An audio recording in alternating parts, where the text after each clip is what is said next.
The measure system allows you to quickly and easily calibrate your sound field speakers by using the real ear measurement probes. In the measure software, select Tools followed by Sound Field Calibration. Select the module you wish to calibrate as well as the REM reference microphone calibration mode in the pop-up dialog box and then select Next. Select the speaker you'd like to calibrate and which real ear measurement probe to use for the calibration. Only one probe is needed for calibration. You can select either right or left. Set your desired calibration level and press Start. The calibration will automatically begin, and when complete, you will be prompted to either print a report or simply save and close your calibration. If you'll be using your measure system in different locations, your sound field calibration file can be exported.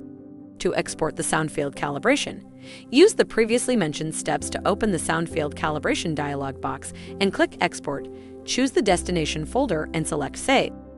When you're ready to import, follow the same steps, but select Import. Select the free field calibration file, and the system will start importing the file of the calibration data. When the calibration is imported, click OK and close the calibration window by clicking Cancel.